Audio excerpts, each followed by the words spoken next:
Olá, tudo bem? Estamos começando agora mais um programa Pense Nisso. O meu nome é Irineu Martins e quero agradecer você por estar aí para nos acompanhar em mais esses momentos de estudo da Palavra de Deus. A propósito, o motivo deste canal, da existência deste canal, é o estudo da Palavra de Deus, principalmente no que diz respeito às profecias relacionadas ao tempo do fim, ao nosso tempo, profecias escatológicas. E, dado a importância dessas mensagens, que da parte de Deus tem como objetivo nos preparar para a crise final, nos preparar para recebermos Jesus, que virá nas nuvens do céu. Então, para nos preparar desta maneira, tanto no que diz respeito às coisas ruins deste mundo, como às coisas boas que será a volta de Jesus nas nuvens do céu e tudo mais, enfim, para nos preparar nesse sentido é que estamos estudando essas profecias. Elas existem, principalmente as do Apocalipse, justamente para nos deixar informados, nos deixar cientes com respeito do certo e do errado nos últimos dias. Porque mais do que nunca, os engodos, os enganos de Satanás nos últimos dias iriam prevalecer. Jesus, em Mateus 24, ele orientou os discípulos, representando os cristãos dos últimos dias, para que quando chegasse o tempo do fim, ele disse que haveria muitos falsos cristos, falsos profetas, e ele citou acontecimentos relacionados ao tempo em que estamos vivendo, e vemos cumprir tudo que ele falou com precisão. Então, para que nós não sejamos enganados, é que ele nos deixou as orientações aqui, lá nas profecias, principalmente do Apocalipse. E ele disse que o seu povo, no exército dele, aqueles que nesse conflito cósmico entre o bem e o mal iria se definir no tempo do fim, iria ter uma marca de identificação, um selo, um sinal de identificação. E, de acordo com toda a Bíblia, este sinal trata-se do Santo Sábado do Senhor, o sábado apresentado lá no Decálogo, nos 10 Mandamentos, de Êxodo, capítulo 20, e esse sábado aponta para o sábado da criação. É o sábado do Senhor, é o sábado que Deus instituiu ao criar este mundo. E ao guardarmos o Santo Sábado, nos colocando favoráveis, todos nós, a toda a lei de Deus, todos os 10 mandamentos, assim nós seremos selados pelo Deus vivo. É isso que nós temos provado nos encontros anteriores. Nós usamos 5 encontros, 5 programas para tratar desse assunto, para deixar bem esclarecido, de forma minuciosa, de forma discriminada, fomos detalhando as coisas e durante 5 encontros falamos sobre o selo de Deus que você encontra lá em Apocalipse capítulo 7. Deus então deixou esse assunto para que nós não fiquemos perdidos no tempo do fim, para que nós não fiquemos especulando coisa alguma. É para identificarmos aqueles que vão realmente fazer parte do exército de Deus. Neste conflito cósmico, nesta guerra cósmica que todos nós estamos inseridos, estamos participando, nós precisamos ter ciência do selo de Deus, conforme a Bíblia diz, para que realmente possamos fazer a escolha certa, para que possamos escolher com propriedade, com clareza, com visão, aquilo que faz parte do exército de Deus. Por outro lado, também, para definir as coisas para nós, a Bíblia fala sobre o sinal da besta. E nós temos tratado desse sinal, começamos a tratar sobre esse assunto no encontro anterior. E nós temos provado que Satanás é o rei da contrafação. Ele é o rei da imitação. Só que ele é tido como sendo o verdadeiro anticristo. E nós já falamos sobre o anticristo em encontros anteriores. No encontro passado, quando começamos a falar sobre o sinal da besta, também demos algumas pinceladas sobre o anticristo.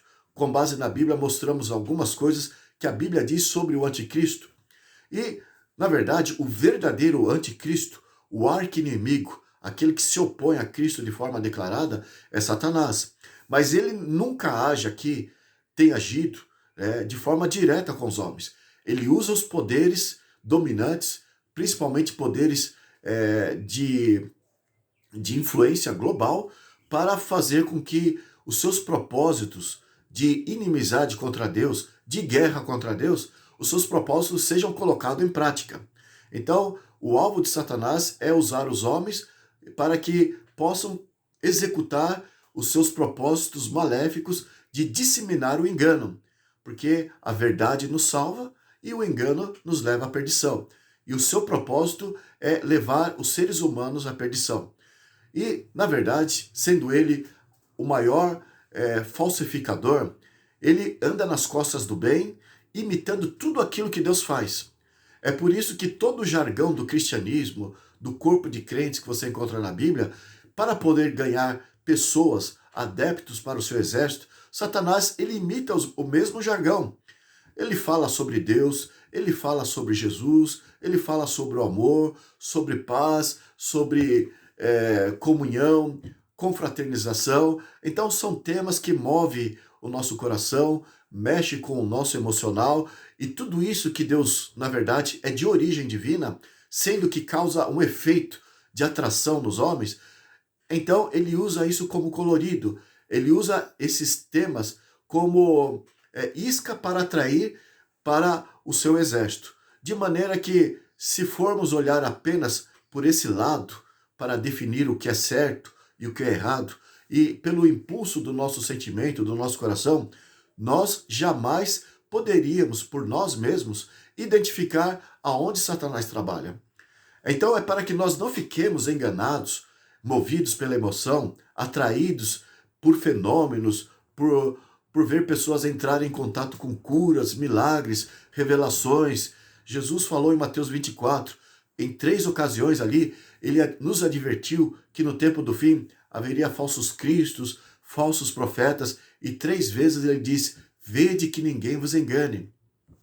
Então, por que Jesus falou isso? Porque Jesus, na sua onisciência, sabia que Satanás iria enganar as pessoas através da aparência do amor, a aparência do cristianismo, a aparência do bem.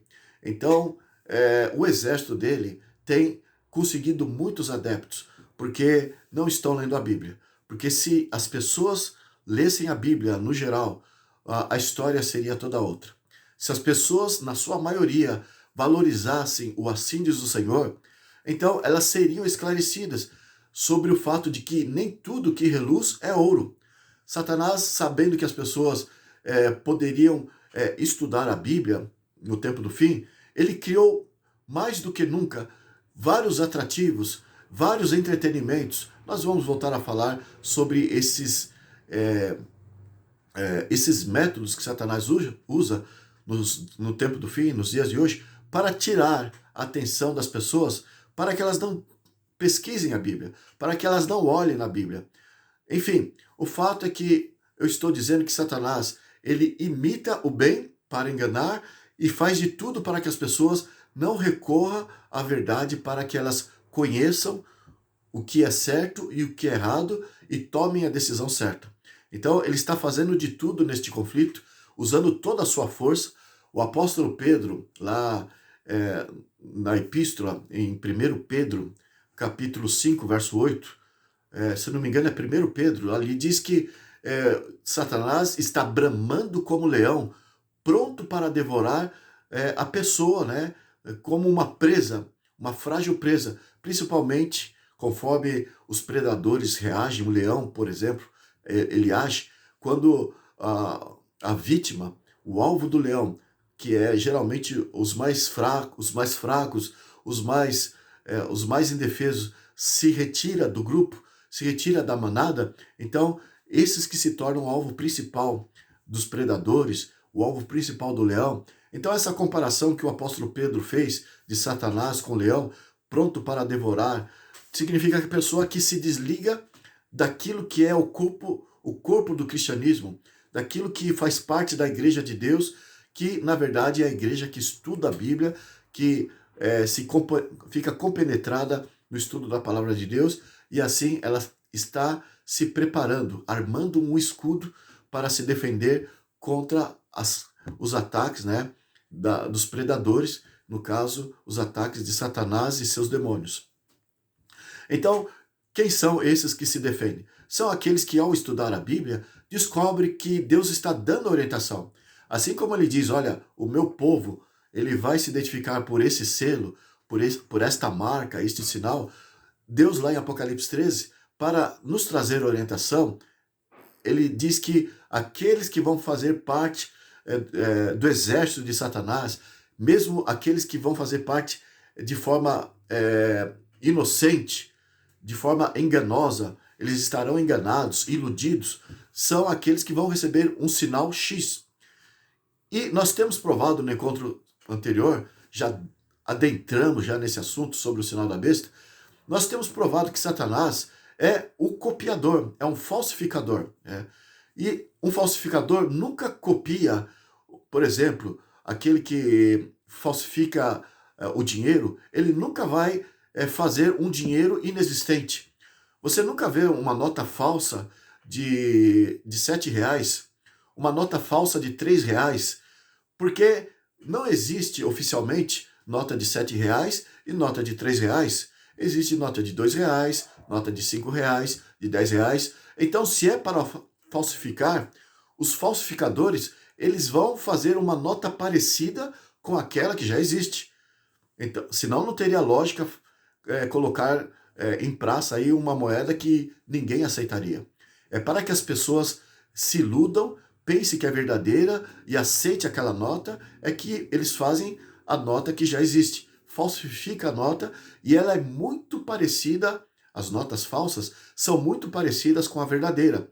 Então, é muito simples de entender a atitude de Satanás em relação a Deus.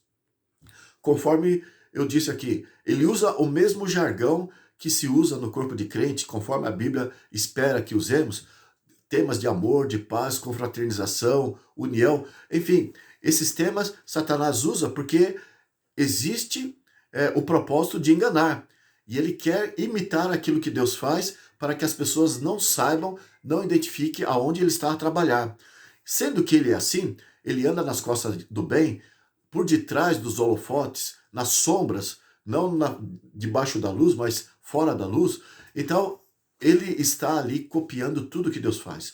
No encontro anterior, nós já começamos a falar sobre este sinal. Trata-se do primeiro dia da semana. Não tem nenhum apoio escriturístico reconhecer o primeiro dia da semana como sendo o dia do Senhor, o dia de guarda, o dia que os cristãos devem se unir e devem ali estudar a Bíblia como sendo o dia que Deus espera que o seu povo se reúna. Deus já definiu desde o princípio que o dia do Senhor é o Santo Sábado, que é o 7º dia da semana. Não importa qual rótulo, qual título que se atribui ao primeiro dia da semana. Não importa se os homens passaram a chamar o primeiro dia da semana de sábado. Isso começou mesmo a ser atribuído ao primeiro dia da semana, chamar o primeiro dia da semana de sábado, principalmente a partir da encíclica Dies Dominis, do Papa João Paulo II, escrita no ano de 1998. Porque, eu expliquei no encontro anterior, ele de forma jeitosa, ele passou todas as prerrogativas que você encontra na Bíblia a favor do 7º dia da semana, definindo como o dia do Senhor, o santo sábado do Senhor, que a Bíblia fala que é, na verdade, para os animais descansarem, os empregados descansarem. Está lá no 4º mandamento, Êxodo 20, dos versos 8 ao 11. Para ninguém da família trabalhar, significa que a família teria mais tempo, não só para o descanso, mas para a confraternização. E é quando fala lá em Levítico 23, ali fala que é um dia de... eu não lembro o versículo, mas você vai ver com referente ao sábado, é um dia de santa convocação, né? Então, santa convocação significa, é um dia de santa reunião, é um dia das pessoas se unirem. Então, veja, todos esses atributos agradáveis, que a terra descansa, não vai cultivar na terra, não vai plantar. Então, tudo isso que era para o sábado que Deus estabeleceu, o papado, ele tirou do sábado, do Senhor, o 7º dia, e transpôs para o domingo. Sempre o papado fez esta homenagem ao domingo, né? Principalmente depois do imperador Constantino, do quarto século ali, a igreja foi se corrompendo e foi favorecendo aos interesses de Roma e foi se transformando de acordo com a imagem de Roma e se tornou a Igreja Apostólica, Igreja Católica Apostólica Romana, que tem o mesmo, defende os mesmos interesses do paganismo romano. Enfim, nós já explicamos em assuntos anteriores esses detalhes, não cabe aqui nós repetirmos para ocupar tempo, e recomendo para você novamente, caso não assistiu os outros vídeos, que você assista para ficar esclarecido a respeito. O fato é que nessa mudança, nesta metamorfose da igreja cristã para a igreja pagã, ali então copiando os costumes do romanismo, dos imperadores, do paganismo, a igreja colocou isso dentro do seu cerimonial, incorporou todos aqueles cerimoniais, rotulando como cristão, e entre essas coisas pegou o domingo, que era o dia que se guardava os romanos, em homenagem a Mitra, o deus solar que era adorado lá pelos persas, e os romanos aderiram este culto a Mitra, né? Então, e também a Júpiter. Então, eles tinham esses deuses solares, assim como os egípcios também, os seus deuses, os maiores, os mais adorados dos planetas e de todos aqueles que eles veneravam, dos astros. Havia o Sol, que era o deus principal. E os romanos tinham esse prazer. E a Igreja Católica, nesta mudança do cristianismo para o paganismo, aderiu o culto ao domingo.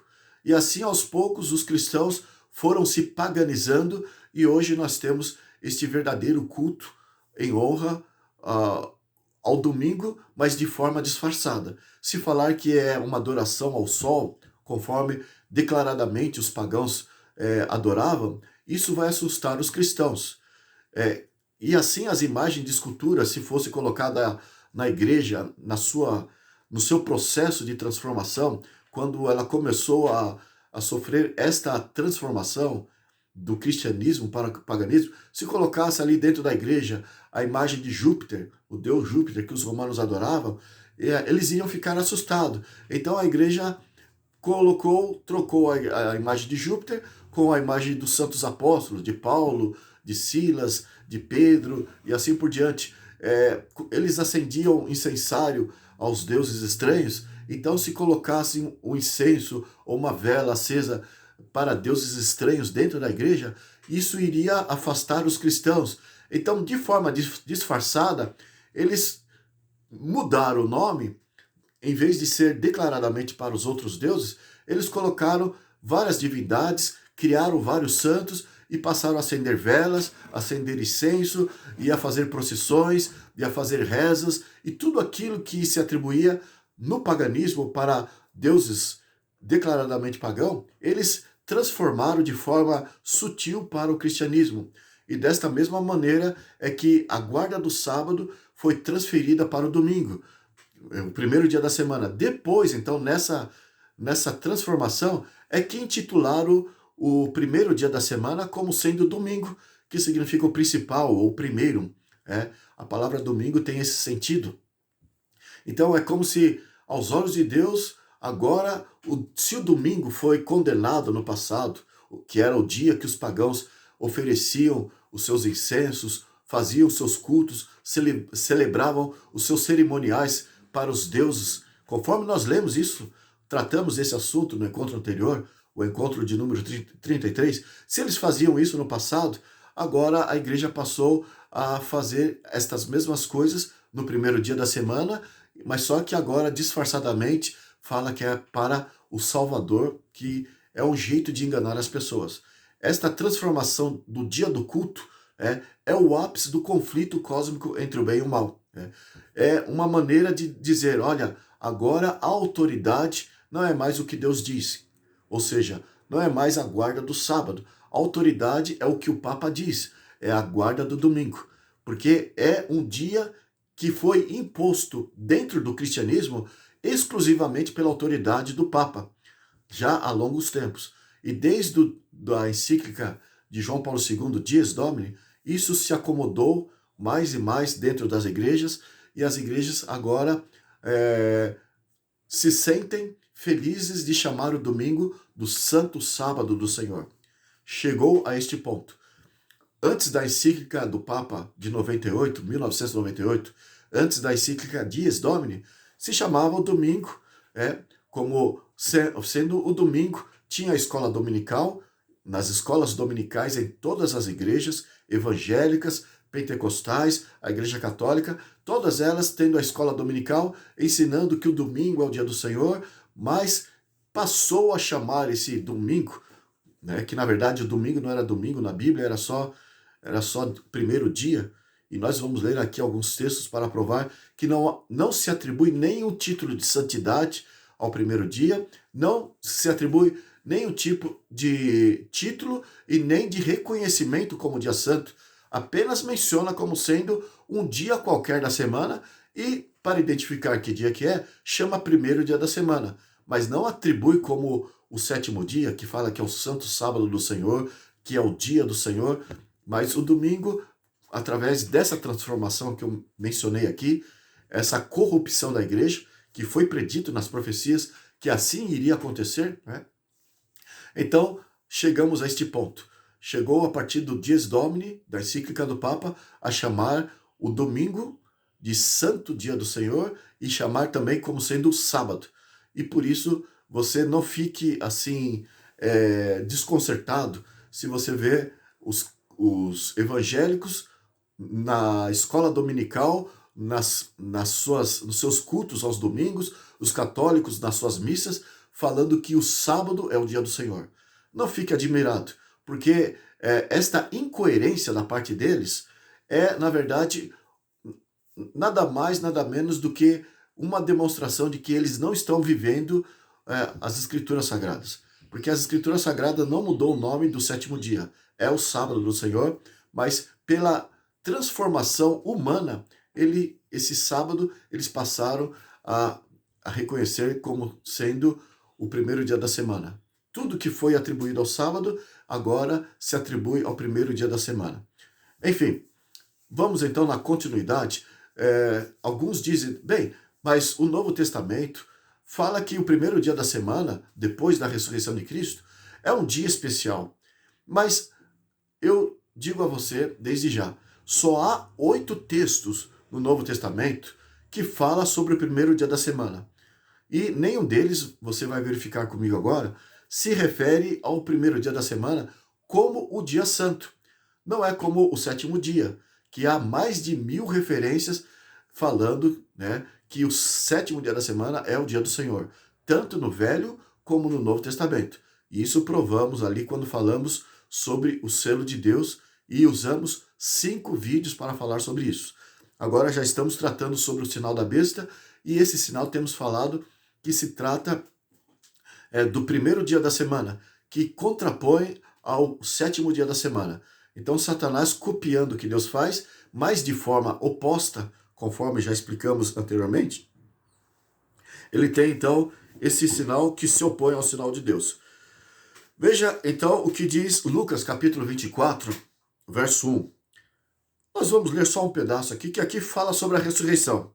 E a maioria dos textos aqui do Novo Testamento que fala sobre o primeiro dia da semana, e nada mais, sem acrescentar como dia especial, só menciona o primeiro dia da semana para fazer uma referência ao histórico, ao acontecimento, ao fato de que Jesus ressuscitou no terceiro dia, depois que ele foi morto, que foi na sexta-feira, descansou no sábado, como fez na criação, ao fazer todas as coisas, descansou o sábado, ao ter concluído a sua obra também, no seu ministério, ele descansou no sábado, repousou no túmulo, e no primeiro dia da semana, Jesus ressuscitou, E assim foi também na criação. O primeiro dia estabelecido por Deus foi para um dia de atividade, um dia de trabalho, um dia normal como os demais dias. Então Jesus demonstrou isso ao morrer na sexta-feira, ao ter concluído lá na criação na sexta-feira, permaneceu o sábado descansando, na sua morte ele descansou como na criação, e no primeiro dia, o primeiro dia depois daquele sábado, ele ressuscitou dando continuidade a momentos de atividade. Ele voltou à ativa porque desde o primeiro dia da semana, Deus reconhece como um dia de atividade, exceto o sétimo dia da semana. Isso é para o homem, né? E vamos ver então esse relato da ressurreição que diz, Lucas 24. No primeiro dia da semana, bem cedo, foram elas ao sepulcro, levando especiarias que tinham preparado. Ao acharem a pedra removida do sepulcro, mas quando entraram, então elas acharam a pedra removida do sepulcro, mas quando entraram, não encontraram o corpo do Senhor Jesus. Estando elas perplexas e a esse respeito, de repente pararam junto delas dois homens com vestes resplandecentes.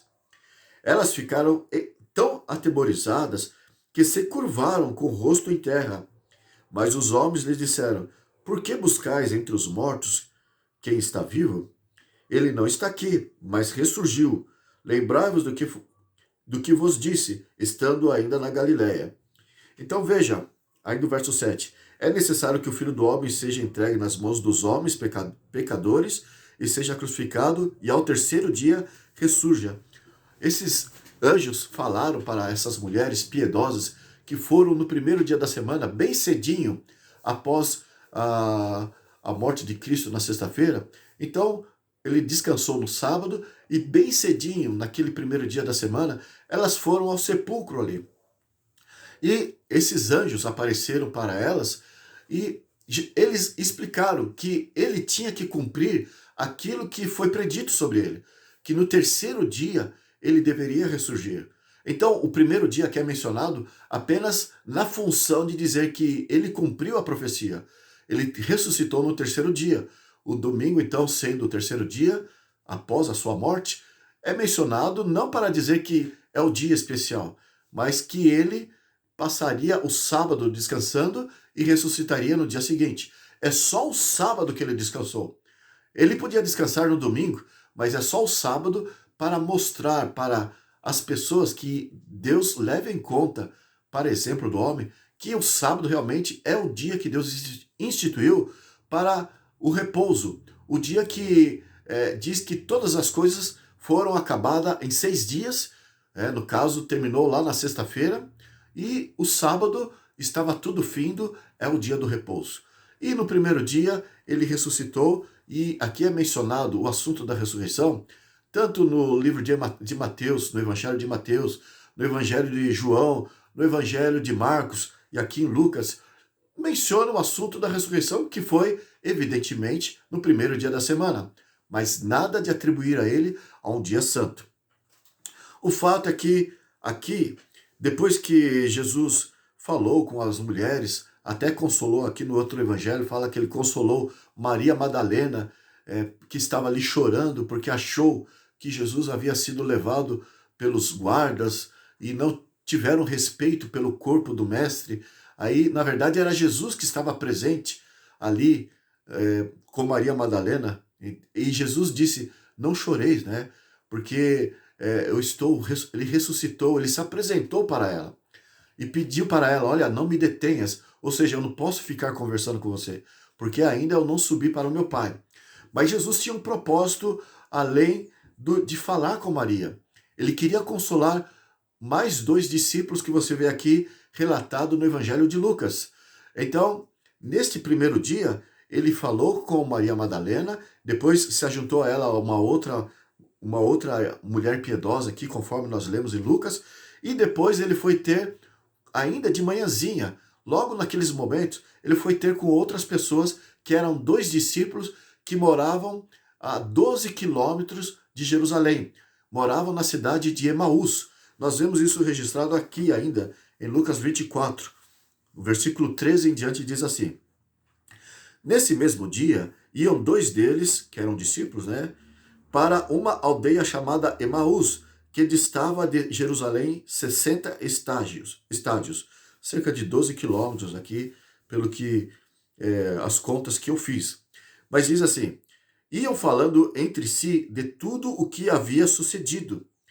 Indo eles falando entre si e fazendo perguntas um ao outro, o próprio Jesus se aproximou e ia com eles. Certamente Jesus, depois de ressuscitado, que ressuscitou, se aproximou desses dois discípulos com um capuz que cobria o seu rosto, né?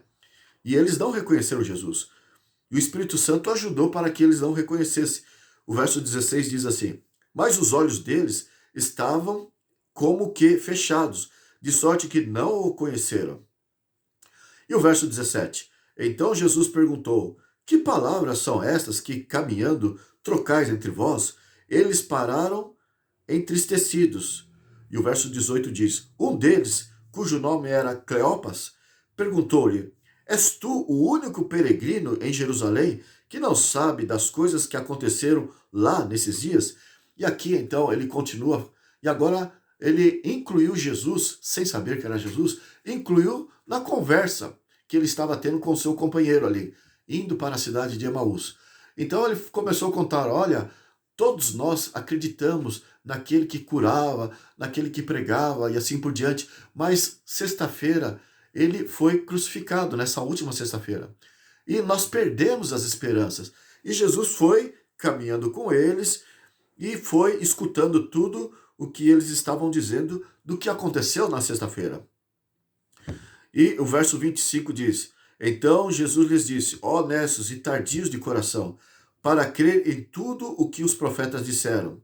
E o verso 26: não era necessário que Cristo padecesse estas coisas e entrasse na sua glória?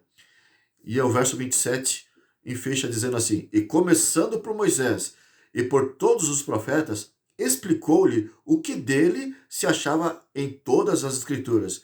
Então Jesus, depois de ouvir a história deles, escutar a melancolia deles, que haviam perdido as esperanças, porque havia ido o Messias, ele havia sido crucificado e agora estava morto. Então Jesus colocou essas palavras: olha, vocês são tardios em entender. Foi dito para vocês que tudo isso que o mestre mencionado por vocês, tudo que ele passou, isso realmente ele cumpriu. Ele simplesmente cumpriu o que a profecia falou a seu respeito. E mais, a profecia do Velho Testamento, né, toda ela, as escrituras, conforme Jesus falou em São João 5,39, toda ela falando de Cristo. Então, a profecia dizia que ele deveria morrer e ressuscitar no terceiro dia. Então, tudo que foi dito a seu respeito, e aí ele começou a se identificar para aqueles dois discípulos. E, enfim, o verso 29 diz assim: mas eles então Jesus provou que ele era o Messias para eles, né? Então Jesus foi explicando, na verdade, que ele era o Messias que havia cumprido a profecia. E já estavam indo ali, e agora diz o verso 29, mas eles o constrangeram, dizendo: fica conosco, pois é tarde, e o dia já declina. Então Jesus entrou para ficar com eles. Então, durante 12 horas, eles foram caminhando e foram devagar, eu imagino, por aqueles caminhos de Jerusalém até Emaús. E já estava começando a vir o entardecer, né? Aí, de repente, eles pediram: já é tarde, fica conosco, venha lanchar conosco, ou repouse conosco, porque eles sempre foram muito hospitaleiros, né? Principalmente os cristãos daqueles dias. Mas Jesus, ele se revelou para eles, e o verso 33 diz: na mesma hora levantou-se, voltaram, e eles descobriram que Jesus era o Messias, né? Os versos seguintes: então na mesma hora levantou-se e voltaram para Jerusalém e encontraram reunidos os onze e os que estavam com eles. Então os discípulos estavam ali e, veja, eles voltaram para Jerusalém na mesma hora. Se já estava de tardezinha, né? E eles voltaram para Jerusalém, acontece que Jesus, depois que se revelou aqui para eles, na hora que partiu o pão na mesa deles, diz aqui, eu não li o texto, mas Jesus desapareceu. E eles então, naquela mesma hora, voltaram e correram, né, felizes, né, alegres, cheios de energia. Agora eles estavam com toda a adrenalina no corpo pela emoção. Eles voltaram todos aqueles 12 quilômetros. Eu imagino que eles voltaram e chegaram lá de manhãzinha. Né? Chegaram lá de manhã, porque levaram a manhã toda para chegar até Emaús, e já estava anoitecendo. Ao saberem que estavam falando com Cristo e Jesus havia desaparecido, eles resolveram retornar sem passar a noite para dormir. Eles, sem dormir, passaram a noite e voltaram para Jerusalém. E lá encontraram de manhãzinha os discípulos reunidos.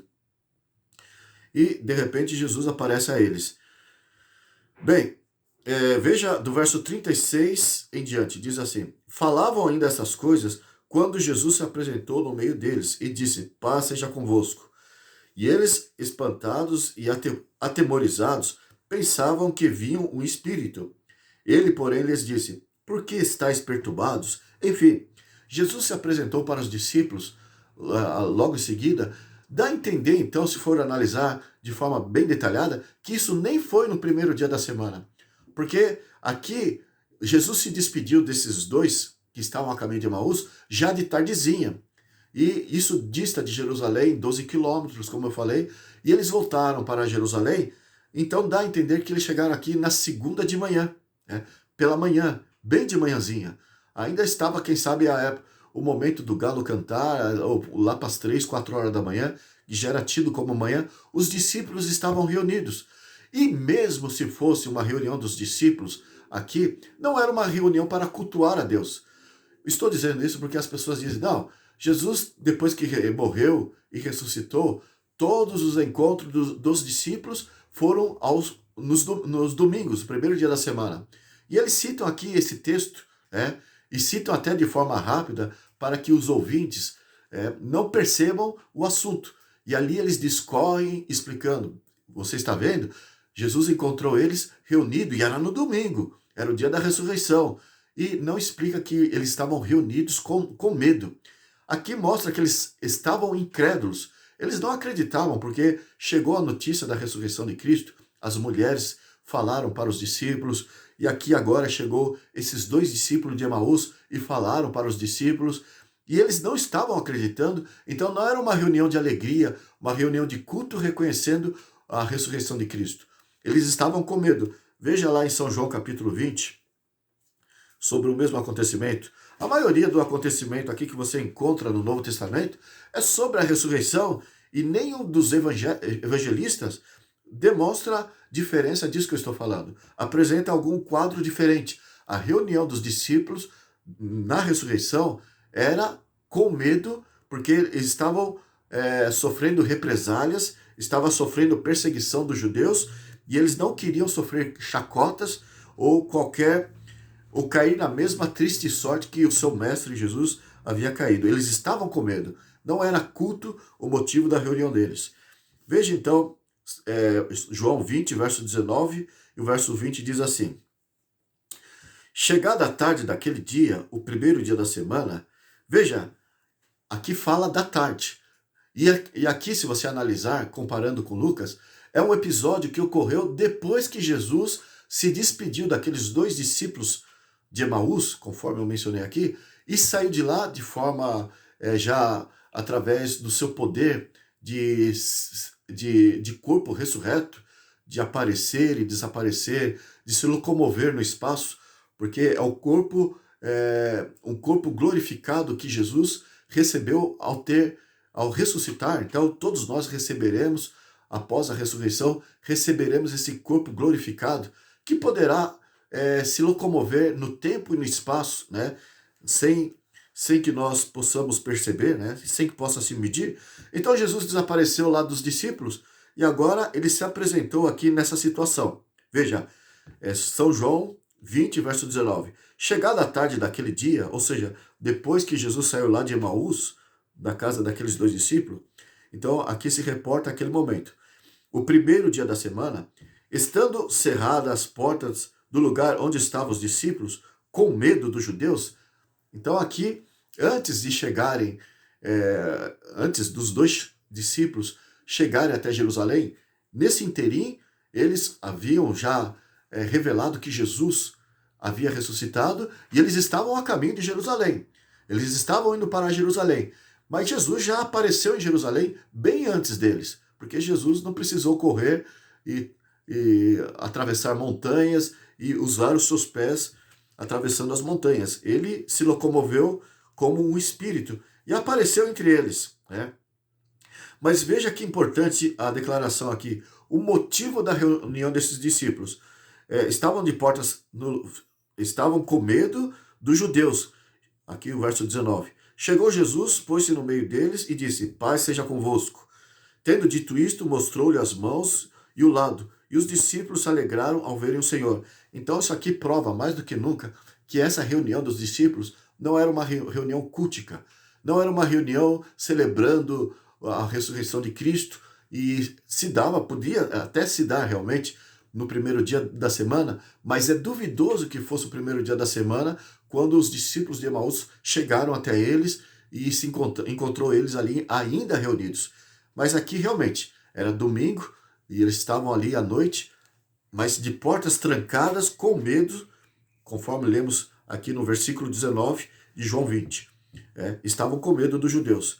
O verso 24 continua. Ora, Tomé, chamado Dídimo, um dos 12, não estava com eles quando veio Jesus. Disseram-lhe então os outros discípulos: Vimos o Senhor. Mas ele respondeu: Se eu não vir o sinal dos cravos em suas mãos, e não puser ali o dedo, e não puser a mão no seu lado, de maneira nenhuma eu crerei. Porque era algo tão sensacional, depois quem viu ele todo destroçado na cruz, de repente dizer que ele estava vivo entre eles. Então aqui Tomé demonstrou o seu ceticismo, a sua incredulidade. Então, João 20, verso 25 diz assim, 26 diz assim: 8 dias mais tarde, estavam de novo os discípulos dentro da casa, e Tomé com eles, embora as portas estivessem trancadas. Novamente nós vemos aqueles com as portas fechadas. Por quê? Porque eles tinham medo da reação dos judeus, porque eles eram seguidores de Cristo. E Jesus era o alvo do ódio dos judeus, então eles não estavam cultuando. Aqui o motivo da porta estar trancada é assim, é justamente esse. Bem, o verso 26 continua: E Tomé com eles, embora as portas estivessem trancadas. Jesus chegou, apresentou-se no meio deles e disse: Paz seja convosco. O verso 27. Então disse a Tomé: Põe-te aqui, disse a Tomé, né? Põe aqui o teu dedo, vês as minhas mãos. Chega a tua mão e põe no meu lado. Não seja incrédulo, mas crente. Veja, então aqui nós temos mais um texto do Novo Testamento que fala do primeiro dia da semana, e quando faz uma reportagem aqui de 8 dias depois, conforme eu disse, aqui é duvidoso, porque dizer que foi no primeiro dia da semana, esse 8 dias depois, não há realmente comprovação que fosse no domingo. Se o primeiro encontro com os discípulos se reporta ao primeiro dia da semana, quando Jesus apareceu a primeira vez a eles, se reporta ao primeiro dia da semana, esse 8 dias depois, quando fala de Tomé, aí sim se diz respeito ao domingo. Mas se diz respeito a 8 dias depois que os discípulos de Emaús chegaram até os discípulos e para comunicar a revelação de Jesus a eles, lá em Emaús, então o 8 dias depois pode muito bem se referir na segunda-feira. Então é duvidoso esse 8 dias depois. Se diz respeito ao primeiro dia da semana ou se diz respeito à segunda-feira. O fato é que, seja como for, mesmo se for no primeiro dia da semana, aqui não está dizendo que o primeiro dia da semana passou a ser um dia de culto, um dia de adoração. Embora os evangélicos, pentecostais, os católicos também usam esse acontecimento para dizer que ali eles estavam reunidos cultuando a Deus. A Bíblia é bem clara em dizer que eles estavam com medo, de portas fechadas, trancados, com medo dos judeus. Atos capítulo 20, verso 7. Diz assim: é o outro texto do Novo Testamento que você encontra a referência sobre o primeiro dia da semana. E diz assim: no primeiro dia da semana, reunindo-se os discípulos para partir o pão, Paulo, que havia de sair no dia seguinte, presta atenção no relato aqui, na narrativa bíblica. Paulo, que havia de sair no dia seguinte, falava com eles e prolongou o seu discurso até a meia-noite. Então, o que aconteceu aqui que você já pode extrair do texto? Paulo, ele era um missionário em tempo integral, e você for olhar aqui no livro de Atos, se eu não me engano, no capítulo 15, as suas viagens, ele parava para pregar em quase todos os dias da semana. E não significava que quando ele reunia nas suas paradas, reunia grupo de pessoas para ouvir, ou grupo de crentes, grupo de cristãos para ouvir, não significa que ele estava agora fazendo aquele dia que ele parou para cultuar, para fazer uma reunião da Bíblia, ensinar a Bíblia, significa que aquilo era um dia que passou a ser um dia santo, passou a ser um dia especial. E aqui foi dito o motivo da reunião que ele fez ali no domingo, porque no dia seguinte ele iria para uma outra cidade, ele iria partir como missionário, iria deixar aquele pessoal da Macedônia e da Grécia onde ele estava, né? Lá na cidade de Troade, na Macedônia, né? Ou da Grécia. Então diz, o verso 7 novamente, no primeiro dia da semana, reunindo-se os discípulos para partir o pão, né? Então eles estavam ali como uma comunidade cristã que, na verdade, eles se costumavam se reunir, mas não é porque era o primeiro dia da semana. E Paulo, que havia de sair no dia seguinte, falava com eles e prolongou o seu discurso até a meia-noite. E aqui fala que ele foi tão longo na sua pregação naquele momento que um jovem caiu da janela, morreu, e ele foi lá e ressuscitou aquele jovem. Mas era um dia especial e as pessoas se apegam a essa parte. Estavam reunidos para partir o pão, né?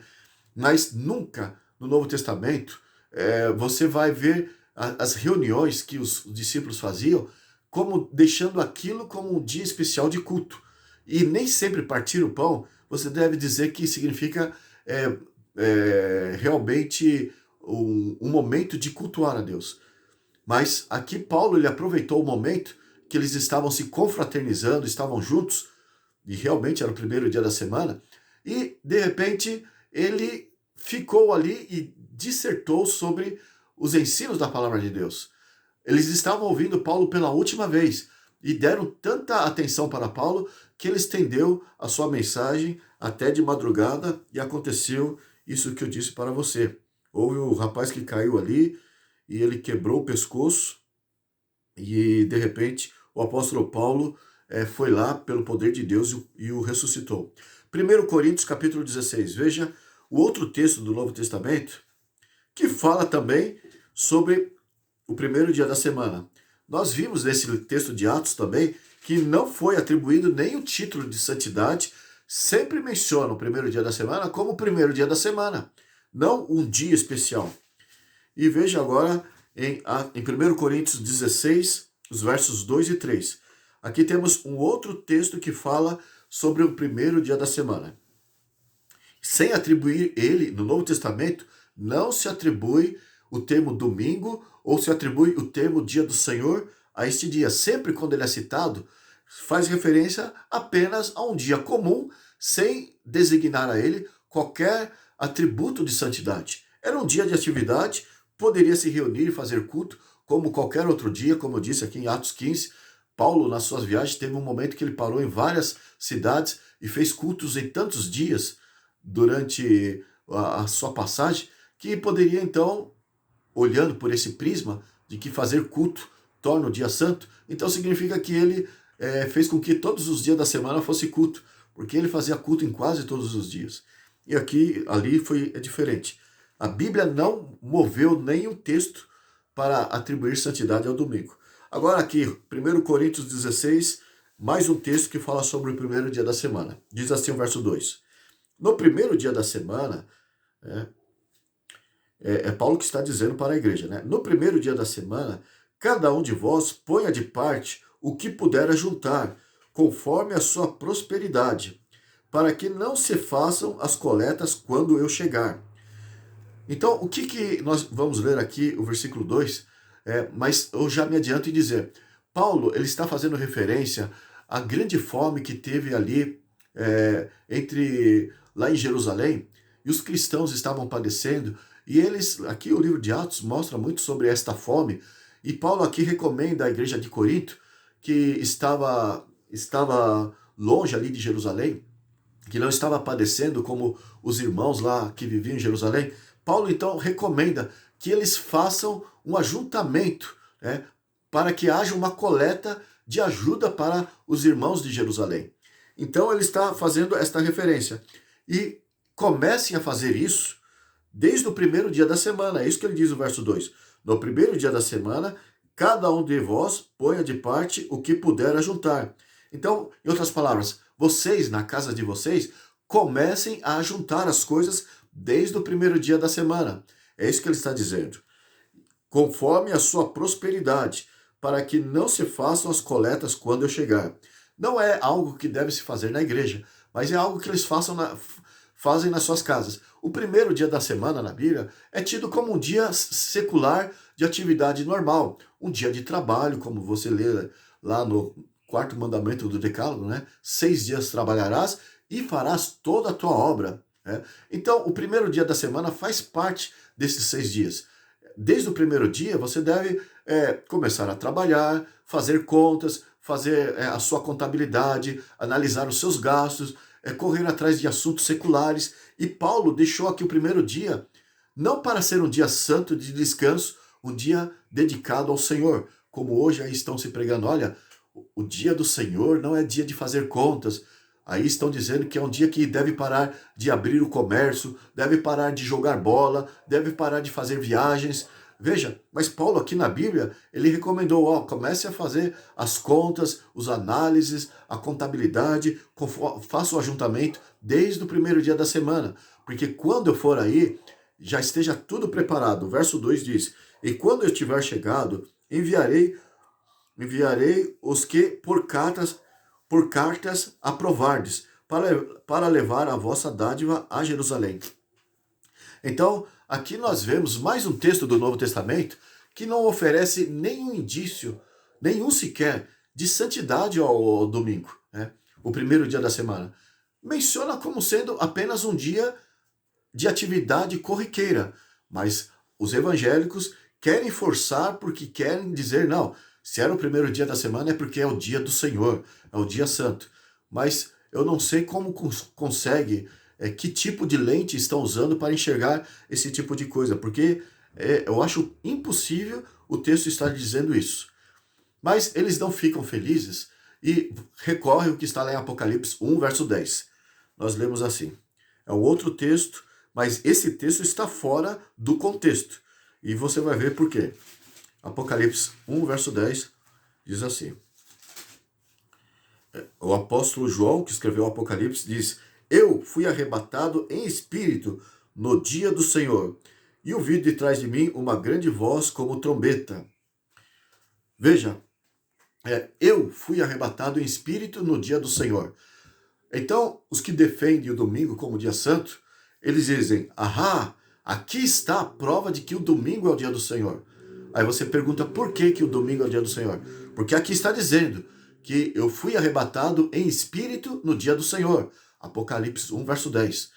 Bem, de fato, João está dizendo, eu fui arrebatado em espírito no dia do Senhor. Mas não está dizendo que é o domingo ou o primeiro dia da semana. Nós já vimos em outros versos aqui, a maioria dos versos do Novo Testamento é tudo primeiro dia, e é 8 textos só que falam do domingo, e é sempre repetindo e falando como sendo apenas o primeiro dia do Senhor, ou o primeiro dia da semana, não atribuindo nenhum título como dia do Senhor, ou algo similar, nada, é um dia comum como qualquer dia, como o terceiro dia, o quarto dia, ali está o domingo como o primeiro dia da semana. No entanto, o sábado, diferentemente, a Bíblia sim apresenta como dia do Senhor. E, de fato, João, por que eu disse que eles usam esse verso, mas é um texto fora do contexto? Com quantos outros versos fala do primeiro dia da semana como um dia normal, um dia secular, um dia qualquer? Aqui, João já fala de um dia especial. Eu me achei em espírito no dia do Senhor. Então é fora daquilo que eles estão apresentando como primeiro dia. Por que é diferente? O dia do Senhor, alguns chegam a dizer assim, não, o João está dizendo que ele se achou em espírito, recebeu as revelações do Apocalipse, no dia do juízo. Ele foi transportado em visão para o dia do juízo. E eu pergunto, será que o dia do juízo, o dia que você encontra descrito lá em Apocalipse capítulo 6, dos versículos 12 ao 17, por exemplo, que fala que vai haver o sol escurecer, as nuvens, trovões, relâmpagos, as rochas se despedaçando, e o dia do Senhor é descrito assim, e todo o Velho Testamento fala que o dia do Senhor vai ser dia de explosões. Será que João aqui fala que ele se encontrou em espírito nesse dia para escrever o Apocalipse, ele está falando que ele recebeu visões do Apocalipse no dia do Senhor. E aqui ele descreve coisas sobre a história do cristianismo desde os seus dias até a volta de Jesus.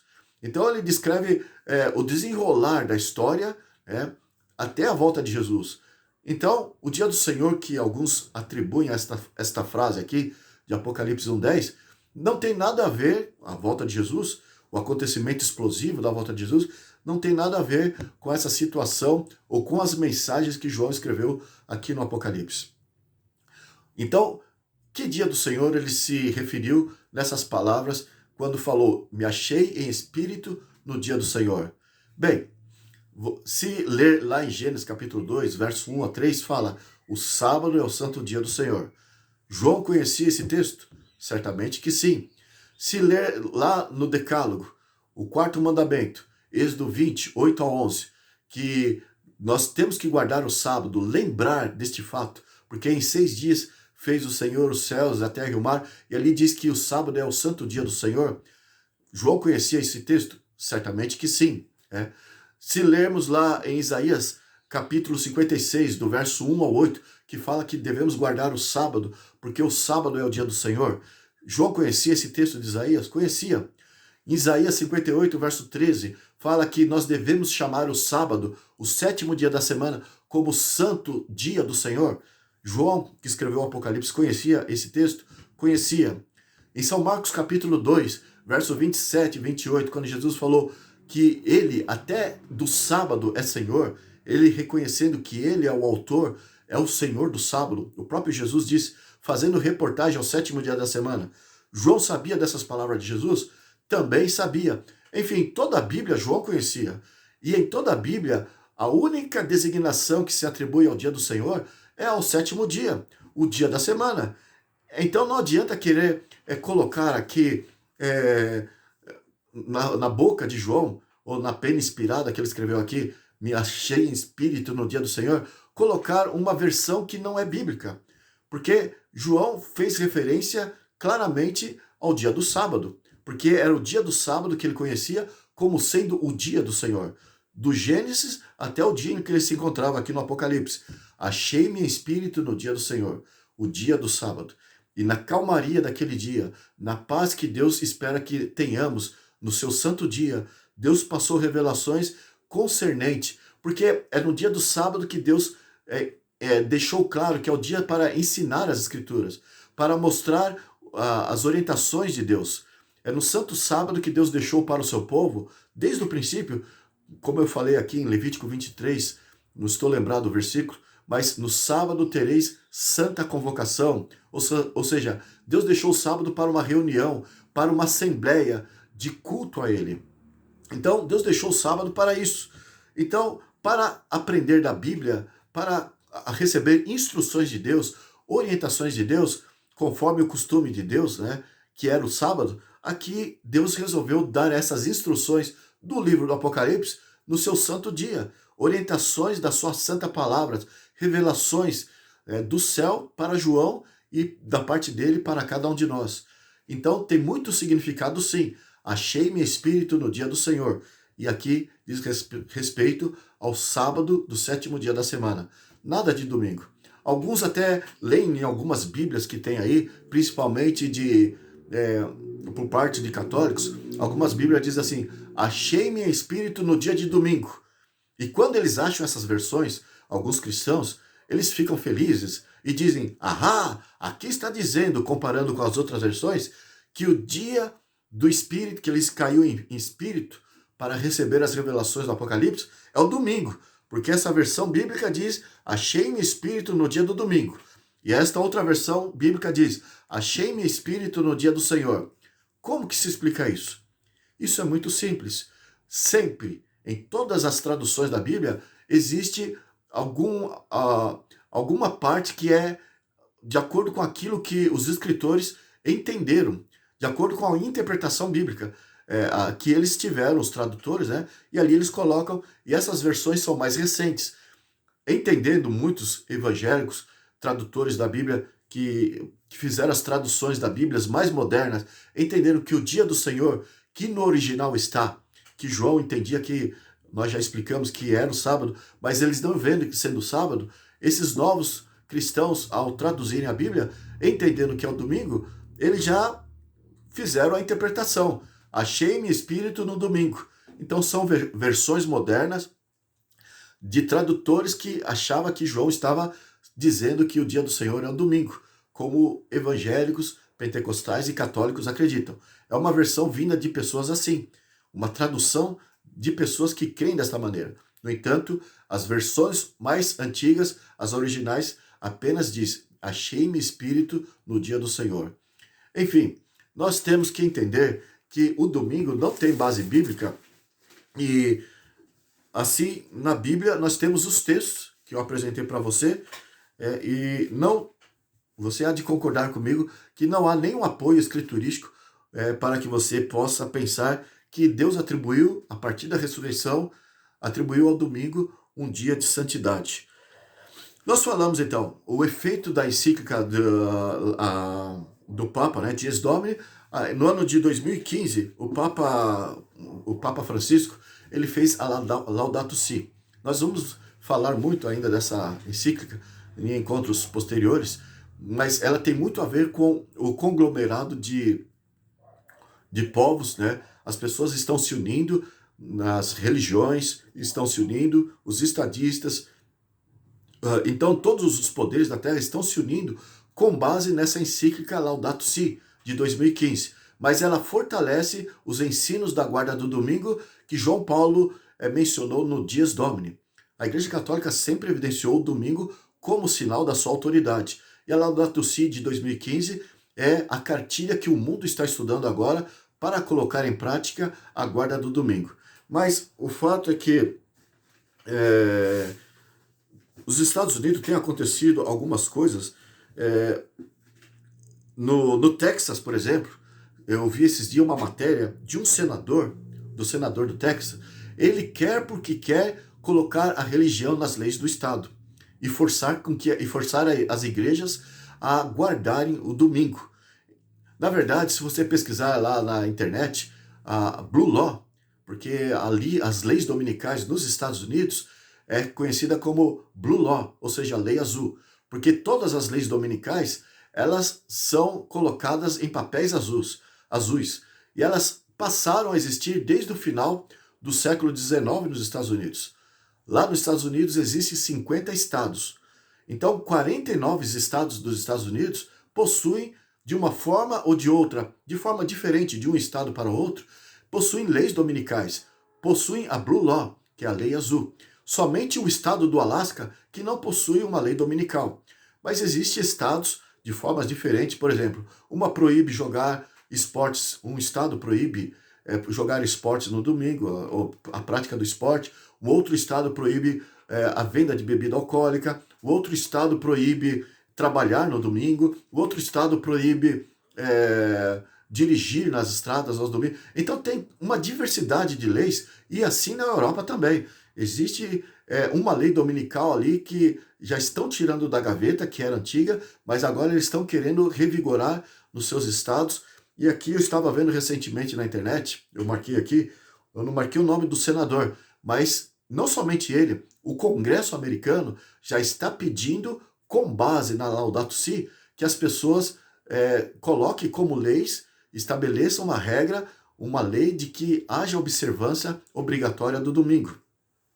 Temos também aqui as leis trabalhistas no Brasil, a lei do artigo 69, aqui do Brasil. O artigo 69 das leis trabalhistas diz que a cada 7 dias da semana, todo trabalhador é obrigado a ter um dia de descanso. Isso é até o artigo 69. Então, a cada 7 dias é obrigado o trabalhador descansar um dia. No entanto, foi acrescentado a essa lei trabalhista a lei trabalhista do artigo 71. O artigo 71 diz que esse dia de descanso tem que ser no domingo.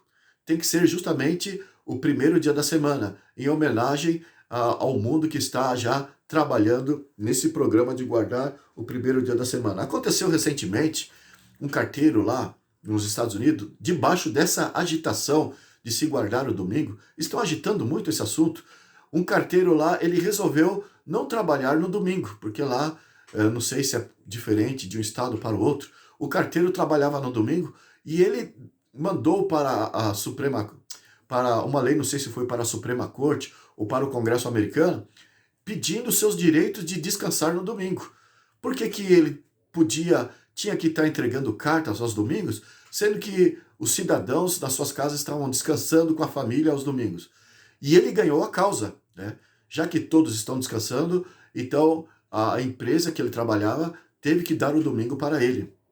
Então, mas eu pergunto, e se de repente alguém que guarda a sexta-feira, como os muçulmanos, pedisse para o Congresso dar o dia de descanso para ele, já que a sua religião diz que deve descansar na sexta-feira? Será que o Congresso daria sexta-feira para ele? É claro que não. Se os adventistas do sétimo dia, que guardam o sábado, e outros grupos que guardam o sábado, pedissem o sétimo dia da semana, já que é a fé que eles apoiam, a fé que eles creem, será que eles ganhariam essa causa ali no Congresso ou no Judiciário? Ganharia essa causa? É claro que não. Mas o assunto aqui foi relevante porque o carteiro pediu o primeiro dia da semana, pediu o domingo. E eles não fizeram nenhum questionamento a respeito. Pelo contrário, eles ajudaram a promover a ideia de que o domingo deve ser o dia de descanso para todos os trabalhadores. E assim está sendo agitado. Se você analisar também, assim como esse senador do Texas quer que a lei dominical e as leis exijam observâncias religiosas, seja imposto como lei às religiões, o lado religioso seja imposto como lei, unindo a igreja com o Estado, também o prefeito de Nova York, um senhor de cor que assumiu no seu nome dele, eu só estou dizendo que é um senhor ali para você pesquisar, uma pessoa assim, que ele assumiu recentemente, e ele diz que deve colocar as leis dentro, a religião dentro das leis, e os estados devem obedecer à lei da religião, né? Então, de mãos dadas, Estado e religião devem trabalhar para impor aos cidadãos as regras para eles obedecerem. Então, nós estamos vendo recuperar, isso sim é a imagem da besta. É o Estado dando as mãos para a religião fazendo o Estado obedecer às suas imposições religiosas, o Estado colocando como ordem obrigatória para os cidadãos, assim como o papado fez no passado, né? Fazendo com que o Estado obedecesse às suas ordens e o Estado fazia com que se cumprisse as ordens do Papa. Então, quando você lê em Apocalipse 13 sobre a imagem da besta, eu já expliquei isso anteriormente, a imagem da besta é isso que está se formando não só nos Estados Unidos, mas também na Europa, no Brasil, o mundo todo já está se formando a imagem da besta. Ou seja, o mundo está falando, os estadistas, de que a religião deve fazer parte da política. Então, devem unir as duas coisas. Isso é a imagem da besta. O mesmo que o papado fez, agora todos irão fazer, e é isso que diz Apocalipse 13. Bem, o nosso tempo aqui está correndo. Eu queria agora citar para você algumas coisas que você pode encontrar aí na sua casa com mais facilidade, com mais calma e de forma detalhada, muito mais do que eu estou passando aqui. Então, que fique a teu critério. O teu interesse é que vai realmente responder essa questão se é ou não o domingo o sinal da besta que está sendo imposto para todo mundo, está sendo preparado para que todo mundo aceite e faça cumprir a profecia de Apocalipse 13. Então, para que você confirme isso, eu lhe peço até, por favor, pesquise isso que eu vou passar para você. Não precisa talvez ser tudo. Eu vou passar alguns pontos aqui da internet, do Google aqui e outros do YouTube. Você pesquise ali, conforme o teu interesse, você vai ficar mais esclarecido. Mas alguns já será o suficiente para te deixar bem esclarecido a respeito. Então no Google, procure lá, escreva lá, Carta Catholic Mirror. É uma Carta Catholic Mirror de 2 de setembro de 1893. Repito, Carta Catholic Mirror. M-I-R-R-O-R, Mirror. Tracinho, 2 de setembro de 1893. 93. Então, o que é essa Catholic Mirror? Trata-se de um periódico, de uma carta lá que é da Igreja Católica, não é de evangélico, não é de adventista que guarda o sábado, mas veja, você vai encontrar declarações de bispos, declarações de cardeais e declarações da própria Igreja Católica confessando que o domingo é o sinal da sua autoridade. Eu não vou citar aqui o que está nesse Catholic Mirror, porque eu não tenho como usar, eu só tenho esse celular aqui, eu não posso, que eu estou gravando, né? E eu não sei, eu não, deveria escrever tudo que está ali, mas fica a teu critério. Você pesquisa ali, você vai ver as confissões de cardeais, de bispos, de padres, a respeito da posição deles, e ali eles fazem uma referência a uma carta, que você encontra ali no meio dos seus documentários, a uma carta que eles respondem aos adventistas do sétimo dia, lá de 1892, porque os Estados Unidos, naquela época, como nação protestante, estava intentando colocar como lei no país a guarda do domingo. E houve muito atentado, muita menção dos estadistas de colocar o domingo como uma nação protestante para provar que é uma nação cristã, colocar o domingo como lei a se exigir para que se observe. Assim como hoje já está se formando, conforme eu disse aqui. Eles já estão trabalhando para fazer com que o domingo seja guardado como lei. E assim a religião e o Estado de mãos dadas, assim como aconteceu com o papado na Idade Média. Estão querendo fazer isso hoje. Mas já houve um intento sobre isso no final do século XIX, nos Estados Unidos. Então, políticos se reuniram, a partir de 1888 eles começaram a trabalhar nisso.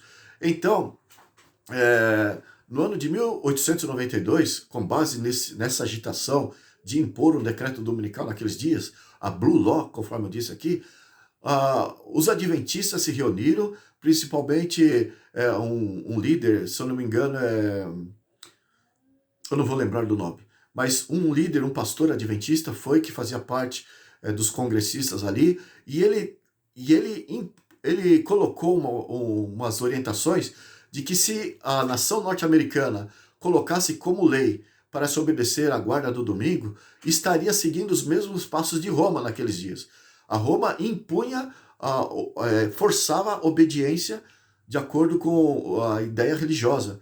E se os Estados Unidos, que era uma nação protestante, que queria ser diferente de Roma, não deveria copiar colocando nas leis do Estado uma observância religiosa, como no caso era a guarda do domingo.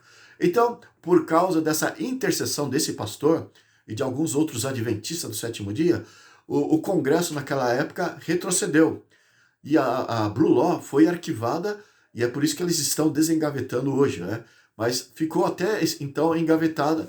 E aconteceu que no ano de 1893, um ano depois daquela intercessão que esse pastor adventista fez ali no Congresso americano, um ano depois, 1893, o Vaticano enviou uma carta para os adventistas do sétimo dia, e ali eles reconhecem nessa carta que foi realmente a autoridade da igreja que fez a mudança do sábado para o domingo. E eles reconhecem que não há nenhuma autoridade bíblica para haver essa transferência. E vai mais. Eles dizem ali nessa carta, e você encontra ali nesse documentário que eu apresentei para você, vocês encontram eles dizendo assim, que se um protestante guarda o domingo, na verdade, eles pensam, podem até estar iludindo, achando que estão guardando a lei de Deus, mas eles estão se submetendo à autoridade do sumo pontífice, o sumo pontífice de Roma. Por quê? Eles não têm vergonha, eles não têm receio, eles não titubeiam em dizer, o domingo não tem autoridade bíblica, mas é da autoridade do sumo pontífice. É uma autoridade da Igreja Católica, e as outras igrejas que seguem o domingo deixam de seguir a Bíblia para seguir a tradição. Então, volto a dizer, está lá no Google, na carta Catholic Mirror, 2 de setembro de 1893. Você vai ver, então, muitas declarações deste cunho de católicos, padres, bispos, arcebispos e assim por diante. Então vai ver dois temas ali que talvez você encontre ali nesse documentário do Google. O primeiro tema, Confissões Católicas sobre o sábado e o domingo. Aí, traço, graça maior. E o outro tema é: o que diz a Igreja Católica sobre a lei do sábado? Sétimo dia, wordpress.com. Então, esses dois tópicos ali, mas pode ser que você encontre mais onde você for procurar no Google. Enfim, agora no YouTube, eu recomendo você, para que você saiba realmente que o domingo é o astro que as pessoas vão dedicar a sua atenção, a sua adoração, e estão preparando o terreno para isso desde já. Veja lá, procure no YouTube, coloque lá o título: Como é a capital do Cazaquistão? Aí traço, muito sinistra. Como é a capital do Cazaquistão?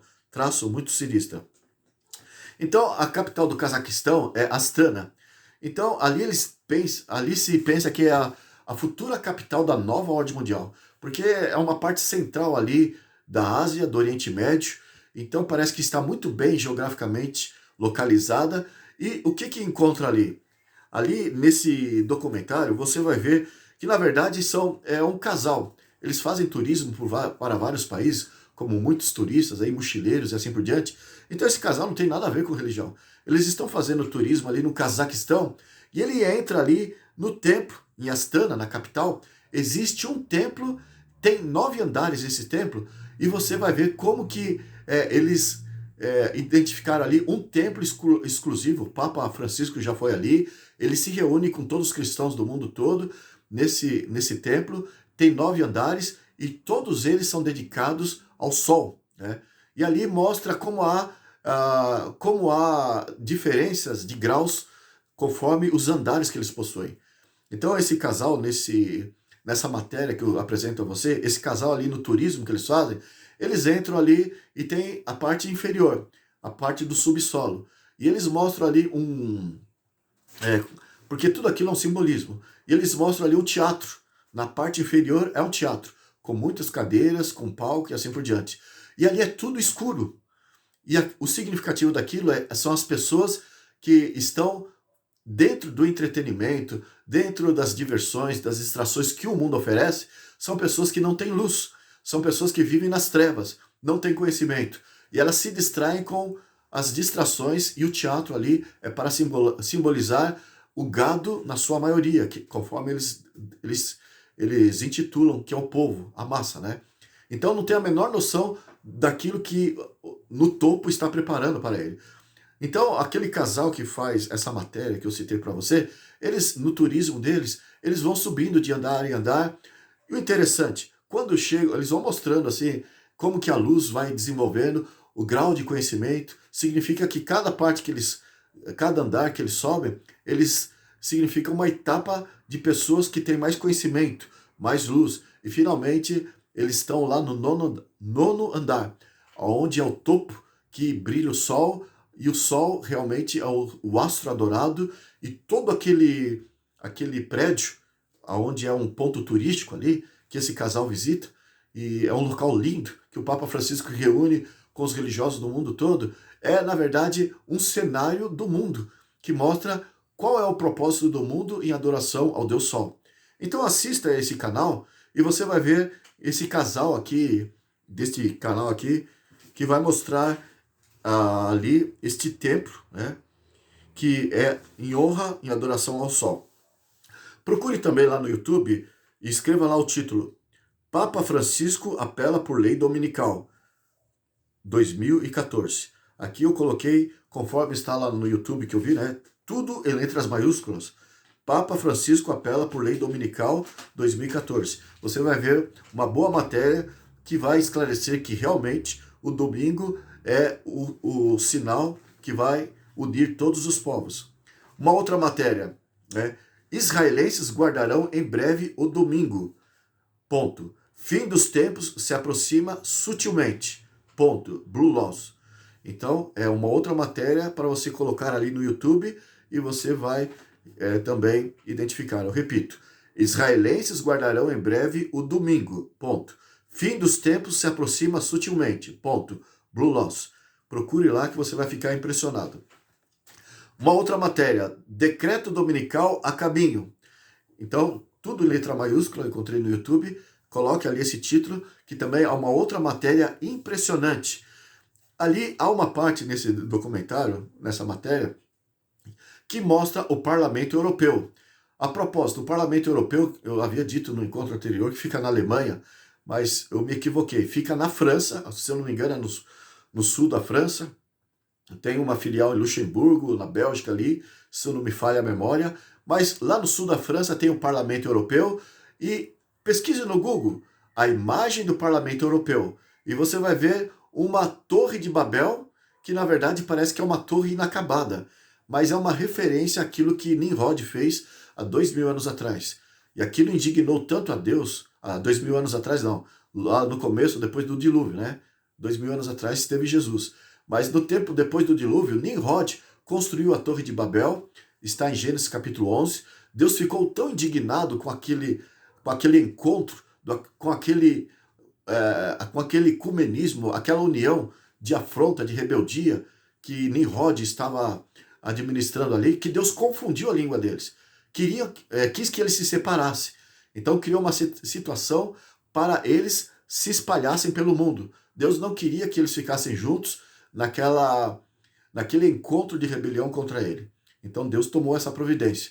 Mas agora, esse parlamento europeu que você encontra na França está com esse design, né? essa arquitetura para dizer, olha, o que Deus desfez, nós vamos refazer. A ideia é esta. E ali há encontros também para tratar sobre a guarda do domingo, para unir todos os povos. Então veja esse documentário, Decreto Dominical a Caminho, e veja as imagens do Parlamento Europeu, aonde está tratando o ecumenismo, a guarda do domingo, que é como a Torre de Babel. E, a propósito, nesse documentário, você vai ver o Paulo Ricardo, que é muito famoso, muito conhecido no Brasil, ele dizendo algo que está em Apocalipse 13. Apocalipse 13, verso 3, falando do papado, diz: a besta que era, ela não é. A besta recebeu a ferida mortal, mas ela voltou e toda a terra passou a adorar a besta. Isso está lá em Apocalipse 13, verso 3. Em Apocalipse 17, verso 8, diz: a besta que era não é, mas voltará a ser. Então, a ser, né? O padre Paulo Ricardo, nesse documentário, Decreto Dominical a Caminho, né, ele diz, há um momento ali que você vai ver ele dizendo assim: a Igreja Católica está amordaçada, está amarrada com cordas de papel.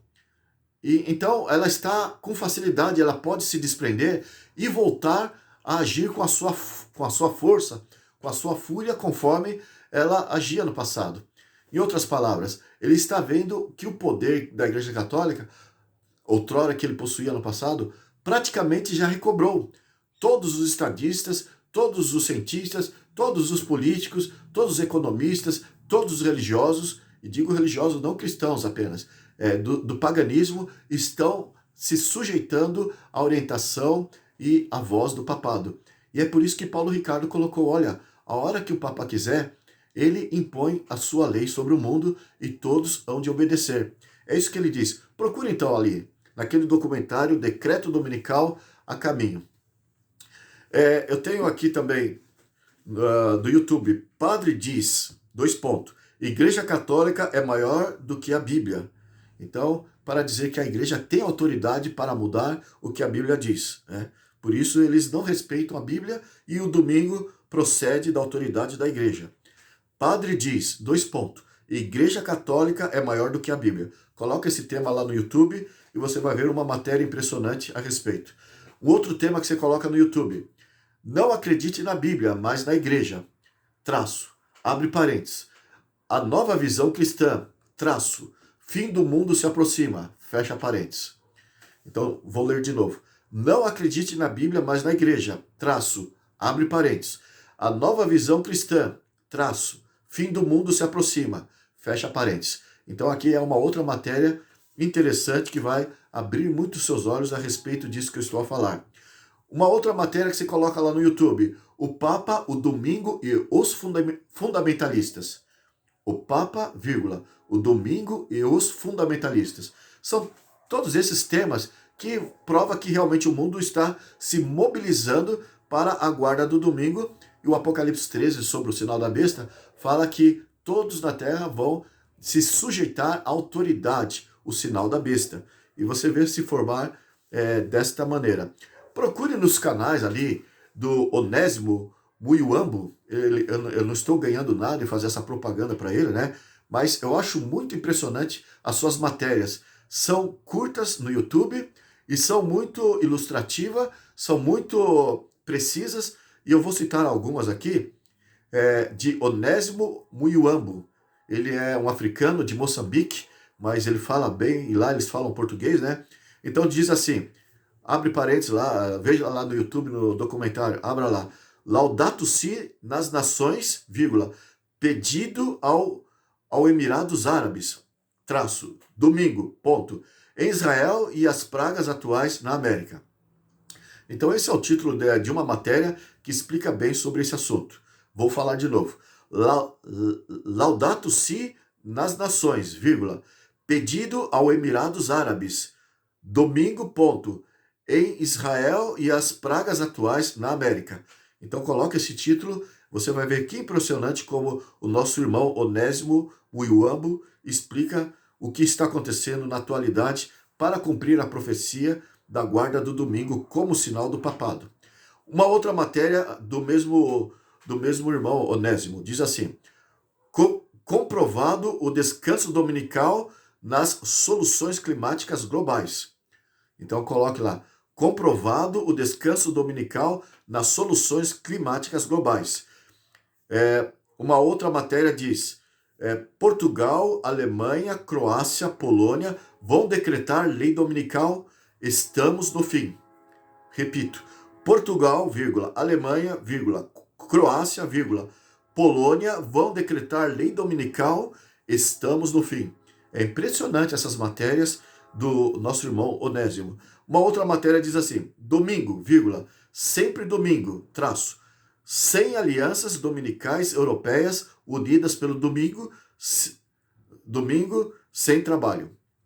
De novo, domingo, vírgula, sempre domingo, traço, sem alianças dominicais europeias unidas pelo domingo, sem trabalho.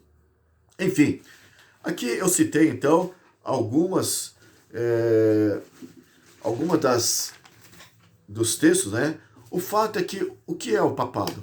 O papado é como se fosse um homem. Imagine assim, um homem que ele rouba a esposa de um outro homem e de repente ele conquista ela e leva essa esposa para a sua casa, tira ela da sua casa com seu verdadeiro esposo e leva ela para morar com ele. E leva os seus filhos. E de repente ali agora na sua casa, ele fala, olha, nós aqui temos, na minha casa, eu faço tudo o que você fazia lá na tua casa, só que com a diferença que você vai ter que se sujeitar à minha autoridade. Agora você aqui na minha casa, debaixo do meu teto, a autoridade que você tem que reconhecer é a minha autoridade, não a autoridade do seu verdadeiro marido. O que o papado fez com a igreja em geral, como sendo mencionado em Apocalipse 17, como a igreja que se prostituiu com os reis da terra, Apocalipse 1, 17, verso 1 e 2, Apocalipse 18, verso 2, enfim, o Apocalipse fala dessa atividade do papado em fazer as suas regras e se prostituir com as ideias do mundo, com os estadistas do mundo e colocar isso dentro da religião e impor nos homens a sua autoridade. Então, aqui está um simbolismo, uma analogia, conforme eu disse aqui. Ele tomou a igreja de Cristo e ele roubou para si e colocou o seu sinal, a sua marca de autoridade. Agora não é mais a autoridade de Deus. No caso, conforme estamos tratando aqui, não é mais o sábado. Agora, a prova de que você está debaixo, está sujeito à minha autoridade, é você guardar o dia do domingo. É a minha autoridade. E nesses documentários, você vai ver reconhecido o papado, a Igreja Católica, principalmente aquele do Google, né? Catholic Mirror, do dia 2 de setembro de 1893. Procure no Google ali a declaração, a confissão do catolicismo a respeito, diz exatamente isso. Vamos terminar lendo aqui um texto que você pode encontrar também lá no Novo Testamento, Jesus citou isso, mas ele tirou isso de Isaías, no capítulo 29. Isaías 29, o versículo 13 diz assim: Diz o Senhor, este povo se aproxima de mim com sua boca, e com seus lábios me honra, mas o seu coração está longe de mim. O seu temor para comigo consiste em mandamentos de homens, em coisa aprendida por rotina. Então Jesus chegou a citar isso, né, em Mateus capítulo 15, do versículo 1 em diante, tem esse episódio, mas aqui Isaías já dizia, inspirado por Deus, evidentemente, que o mal dos homens é deixarem de se submeter à autoridade de Deus, o assim diz o Senhor, e se submete à autoridade do homem. A igreja diz, então o pastor diz, o presbítero diz, então eu como fiel eu vou seguir o que diz aí esses meus líderes. E Deus aqui já está condenando, e Ele quer abrir os nossos olhos para que nós não venhamos a cair neste engano. Esse diz que não tem nada a ver com a Bíblia. Enfim, o nosso tempo também se esgotou aqui. Eu espero ter esclarecido para você o fato de que o domingo não tem apoio bíblico, é uma invenção humana, é uma imposição do Papa, e as igrejas que estão a seguir estão, na verdade, se submetendo à autoridade papal. Verifique esses textos do YouTube e do Google que eu passei para que você fique mais esclarecido a respeito, para que não tenha dúvida sobre esse assunto tão importante que você e eu precisamos ter na nossa mente. Enfim, por hora eu termino. Eu agradeço a Deus, agradeço você, que você pense nisso. E até o próximo encontro.